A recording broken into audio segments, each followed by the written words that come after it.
नमस्कार दोस्तों, कैसे हैं आप सभी। आशा करता हूँ कि आप सभी अच्छे होंगे। दोस्तों, आप सबों के बीच में टारगेट मिशन पर आपका स्वागत करता हूँ।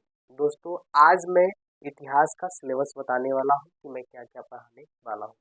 दोस्तों, सबसे पहले हम सिलेबस ऑफ एंशिएंट हिस्ट्री में चर्चा करेंगे, जिसमें है प्राचीन भारत का इतिहास जानने का स्रोत।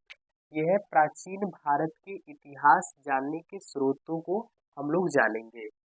इसके बाद ये पढ़ने के बाद हम पाषाण युग के बारे में चर्चा करेंगे, अर्थात पत्थरों का युग।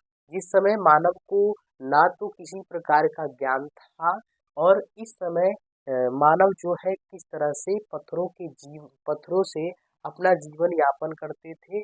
तो ये पाषाण युग था, उस समय केवल पत्थर ही पत्थर था। तो पाषाण युग के बारे में हम चर्चा करेंगे। दोस्तों, आपको जानकर ये हैरानी होगी कि इस पाषाण काल को भी कई वर्गों में विभक्त कर दिया जाता है, जिसमें से पहला उत्तर पाषाण काल, मध्य पाषाण काल और नव पाषाण कालों के बारे के में इसे विभक्त कर दिया गया है। इसी पाषाण काल को विभक्त कर दिया गया है। इसके बाद में आप जानने का प्रयास करेंगे हड़प्पा सभ्यता। दोस्तों, ये हड़प्पा सभ्यता के बारे में आप जानते होंगे। हड़प्पा सभ्यता जिसे आदि इतिहास की श्रेणी में रखा जाता है। ऐसा इतिहासकारों का मानना है कि दुनिया की सबसे बड़ी सभ्यता जो विस्तृत थी वो हड़प्पा सभ्यता है।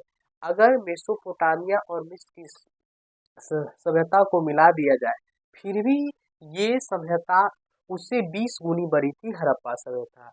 उसके बाद हम वैदिक सभ्यता के बारे में जानकारी लेने का प्रयास करेंगे, जिसमें किस तरह से ऋग्वेद, सामवेद, यजुर्वेद, अथर्ववेद और इन सभी वेदों के बारे में विस्तृत से जानकारी प्राप्त करेंगे। और इस वैदिक यानी वेदों की रचना आर्य लोग बहुत सारे इतिहासकार बताते हैं। तो इस वैदिक सभ्यता के बारे में हम जानकारी प्राप्त करेंगे। इसके बाद किस तरह से बौद्ध धर्म का उदय हुआ, किस तरह से जैन धर्म का उदय हुआ, इसकी जानकारी प्राप्त करेंगे। उसके बाद महाजनपद के बारे में जानकारी प्राप्त करेंगे। दोस्तों, आप सभी जानते हैं कि महाजनपदों की संख्या 16 है। इसकी जानकारी हमें अंगुत्तर निकाय तथा भागवती सूत्र से मिलती है। उसी महाजनपद के उदय के बारे में हम लोग जानने का प्रयास करेंगे कि किस तरह महाजनपद का उदय हुआ। उसके बाद में धीरे धीरे आगे चलकर हम मगध साम्राज्य के उदय के बारे में जानेंगे, और मगध साम्राज्य पर किन किन राजवंशों ने शासन किया, इसके बारे में हम लोग विस्तृत से जानकारी प्राप्त करने का प्रयास करेंगे।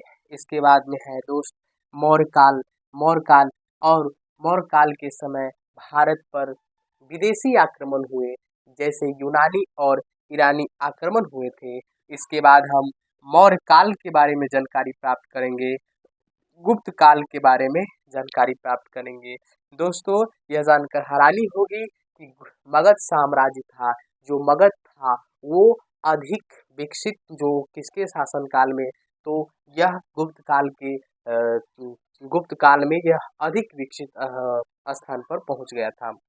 उसके बाद हम चर्चा करेंगे गुप्तोत्तर काल के वर्धन वंश के बारे में। उसके बाद हम चर्चा करने का प्रयास करेंगे दक्षिण भारत के इतिहास में कई राजवंशों ने अपना वर्चस्व स्थापित किया था, जिसमें से हम संगम वंश के बारे में, पल्लव वंश के बारे में, इसके बाद चोल, चालुक्य और पांड्य के बारे में जानकारी लेने का प्राप्त करेंगे।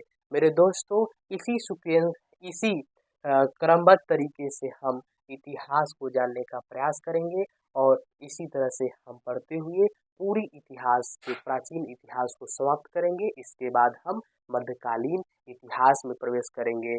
जय हिंद, जय भारत, जय जवान, जय किसान।